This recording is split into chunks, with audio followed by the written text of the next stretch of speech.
Okay, so now that we have the images done, the next thing we need to do is to create a 3D floor plan. And we're going to create a 3D floor plan of just the kitchen area. Now, in order to do that, we're gonna go over to media and we're gonna create another view. So let's use the Lumen render engine for this one. So I'm gonna click on this one here. I'm gonna duplicate it and I'm gonna call this, I'm gonna call it L for Lumen Kitchen 3D plan. All right, so the idea for this plan now is that, well, we need to go into our properties here and we need to turn off parallelism so we can look above. And notice that if we choose to just hide the roof of our building here, so if I go to scene, click hide, then what will happen is our sun is coming in from the sky, which, I mean, it doesn't look that bad, but that wouldn't happen in reality. Right, you wouldn't have the sun coming into the place in a 3D floor plan. So let's say we want to do a 3D floor plan here. So there's a couple of things that we would possibly want to do to fix up this 3D floor plan. So let's say we want to do it of this area. So I'm going to turn on back that roof. So one of the first things we want to do is we don't want to have a roof. So we're going to switch it off and it's going to be switched off for this view. So we're going to update this. The next thing that we want is we want the floor plan preferably to not be on a grass background. We want it to have no background. So what we can do to achieve this is if we head to our ambience here for this view, for our background here, what we want to do is we want to change this. So we're going to click this and go to library. And right now we're on outdoor. So we're going to change this to studio. And here we have more like setups for like models. So for example, studio is normally used if you wanted to, for example, showcase a shoe or some kind of object. You would use a studio environment instead of a grassy outdoor. But we're going to use it to our advantage here. We're going to pick this one here. We might have to download it and drag it over here. So now we're going to get a completely black background, which is fine. It may not be realistic in terms of if you were inside the space, but in this case we have a 3D floor plan, so we're not trying to be human height realistic. So what we're going to do is we're going to rotate this around. We're going to adjust in details. We're going to adjust the projection offset. So we're getting mainly a black background here. Let's update this. So if we kind of zoom out here, you can kind of see what this is doing. It kind of has a light like that. And if you rotate it, this is the effects of the light. So this is what that studio environment looks like, right? So for us, we want the background to be completely black. So let's go back to this view here. So we want the background to be completely black. Hang on a sec. Right. Now, the other thing we need to fix is, so we're going to update this. We don't want to have these lights here anymore. So we're going to turn these, we're going to hide them. So let's turn this off. We're going to hide that one. And we want to adjust our camera to be more of an orthographic camera. So we're going to go into ambience, right? Oh, we need to, when we turn this off, we need to update the scene. And then we're going to go to camera and we're going to push the focal length all the way up and pull back on the camera. So now the view is mainly more orthographic. Pull back a little bit. It's still a little bit in perspective, but it's greatly reduced. All right, so the next thing we want to do is we do need to fix the fact that the sun is coming in towards the building. So there's a little trick we can do to fix that. And to do that, we're going to go over to SketchUp. So in SketchUp, we know that we have the ceiling that's here. So what we're actually going to do is we're going to create another ceiling using our, let's use a pen tool, right? And we're just going to create a ceiling here. Now the trick with this ceiling is we want this to be 100% flat. We don't want to give it any thickness. So there we go. So let's see if we can select it. Well, we're selecting that ceiling, so let's hide this. Okay, so here we go. So double click and we're going to turn that into a group. And let's make one side a little longer, just so, okay, here, oh, hold on, we have something off here. That's the wrong ceiling, so let's hide that. We need to select this one. There we go. So we're going to just make this come out a little bit so that it's easy to select. So we're going to go to unhide all. Right, so now we have two ceilings. We have a flat ceiling here. Now the trick is, if I move the ceiling up, what you notice is that there's a white side and then there's a blue side, and Twinmotion does not recognize the underside of objects. So what does that mean? Okay, well, let's head over to Twinmotion. All right, so there's our object here, right? But if we look under it, there's nothing.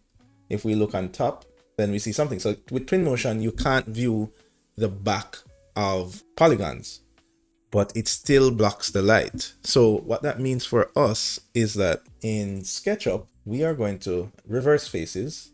So now when we look from top in Twinmotion, we're going to be seen through the surface, but the surface actually exists, so light can't pass through. So let's move this back down. Let's head back over to Twinmotion. Now let's click back our view here. All right.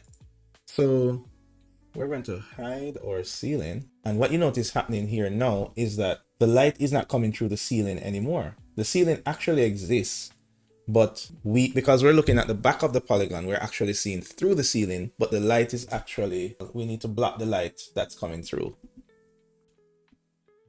And right now the light is actually still coming through because you can see the shadow angles on the wall. If I head down, you can see that the ceiling is there, but if you look, you actually have sunlight coming through even though the ceiling is there. And that's because in the Lumen render engine, the light doesn't recognize back-facing polygons, see? So we have a ceiling there, and as soon as we go up, there's no ceiling, but light is still coming through. So let me click back our view here. Let me hide these, save my view. Now the way how we do that is by switching to path trace. Now what you notice now is that for path trace, light cannot pass through any polygon. So right now what you're seeing is you're seeing the light actually unable to illuminate inside these spaces because it is covered by a polygon. But because the polygon has reverse faces, you can see through it, but the light can't pass through. So that's just an interesting trick that you can use to get to do this kind of stuff. I'm going to save this view. I'm going to switch this off just a bit. And what I'm going to do is this light that we had here, I'm going to duplicate it, make it a copy, and I'm going to put it here. I'm only going to use it for illuminating the scene a little bit. There we go. So let's go back to the shot. Let's turn on. There we go. So now we're seeing it. So let's disable this one for this shot. There we go.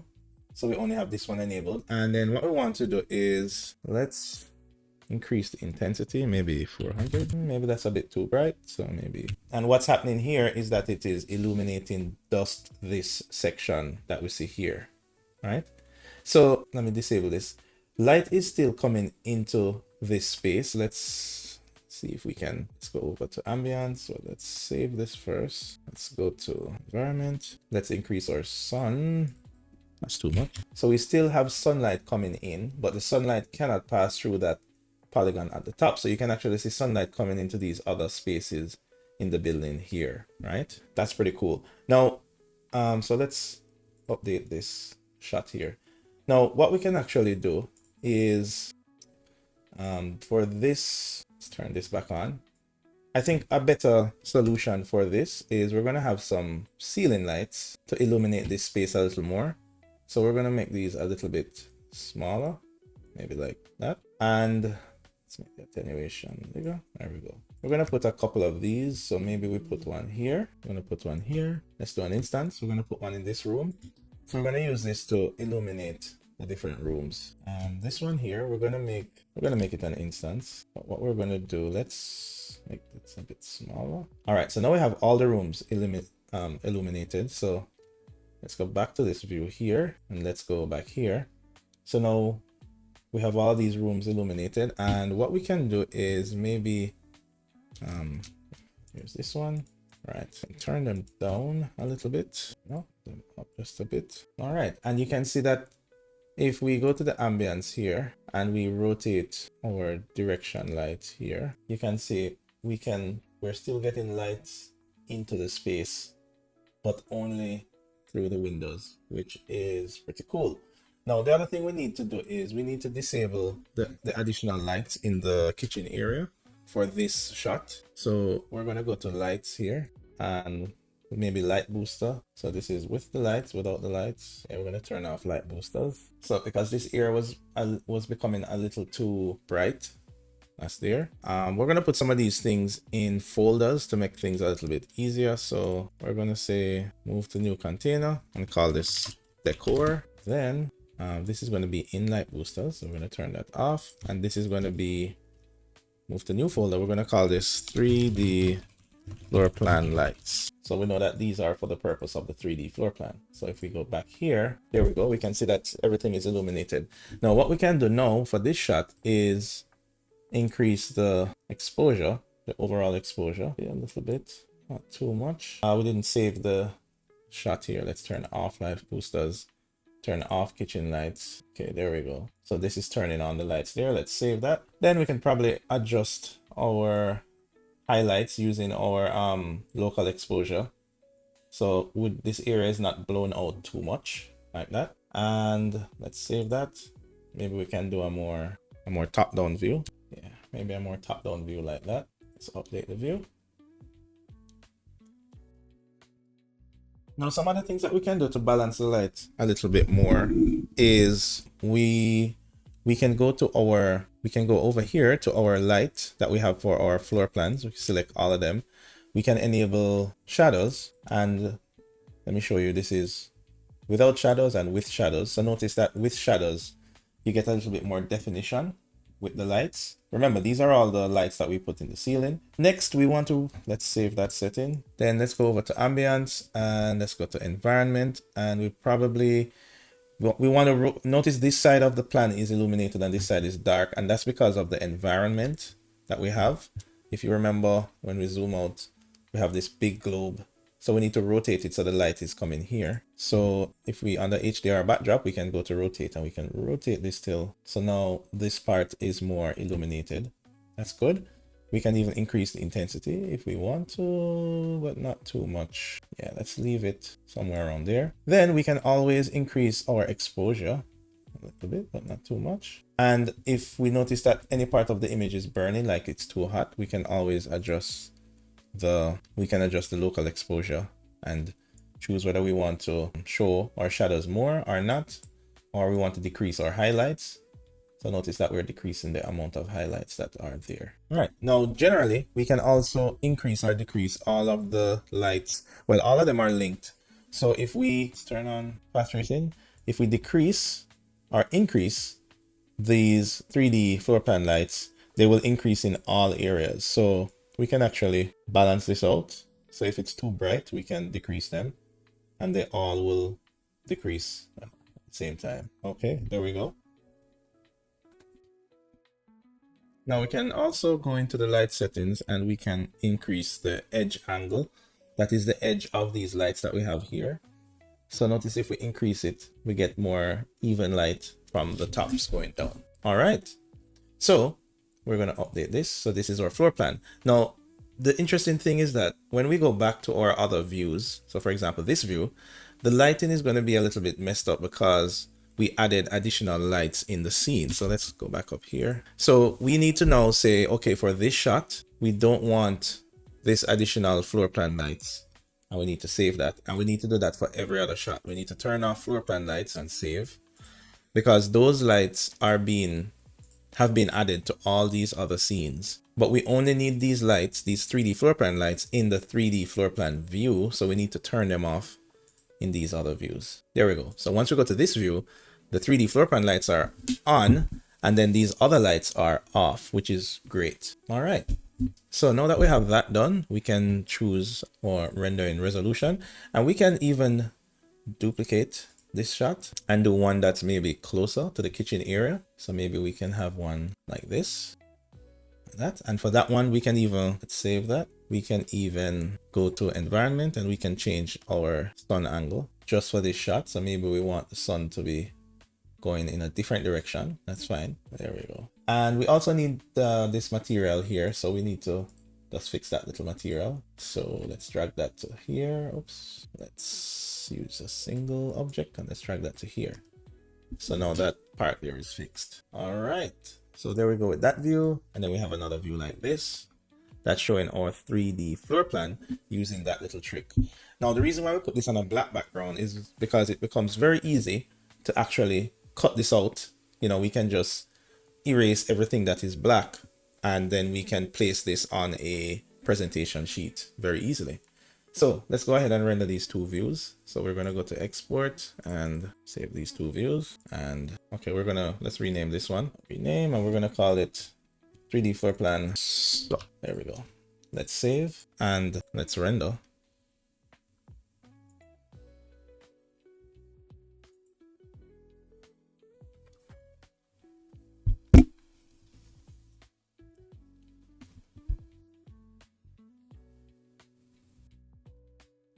Okay, so let's take a look at our images. So here we go. So that's a lovely looking image. And the other view is here. This is the close-up 3D view. Oh, we could actually turn these spotlights off.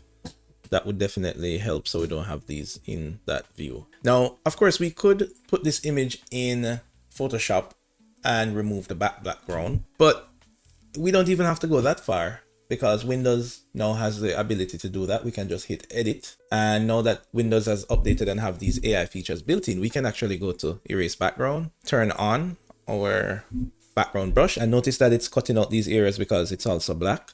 So we could put a light in there if we wanted to prevent this, or we can just choose remove mask, and we can actually just remove these areas here, here, and here. There we go. And choose save. I'm going to save this as a copy, as a PNG file, and we're going to save it in the rendering folder. Say no. There we go. Great.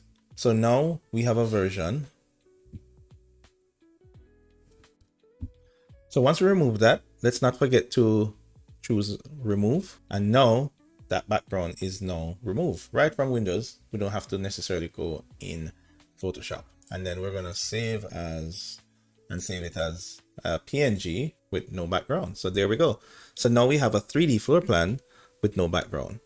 And we were able to get that in Twinmotion from the same file that we used to get interior views. We can also generate a 3D floor plan as well. That is pretty cool.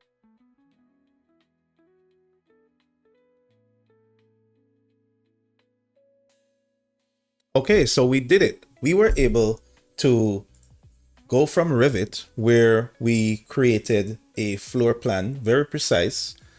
And from that, we were able to generate a BIM model with the basic outline of our kitchen. Then we managed to take that into SketchUp. And in SketchUp, we added a host of other details like the designer sink and all of the handles and the particular type of cabinet doors, specialized equipment as the fridge. And we were able to really detail the design in SketchUp. Then we took that into Twinmotion, where we could now add things such as lights, and we were able to now add materials and realistic lighting, of which we were also able to generate a 3D floor plan as well as views. So all this done in this 3-step process using these 3 tools, each tool having a different purpose. So this, I think, is a great workflow that we can use whenever we want to do design work, and we need to create a workflow where we can decide what tool is best for what design using these 3 tools. It's been great. I'll see you in the next one.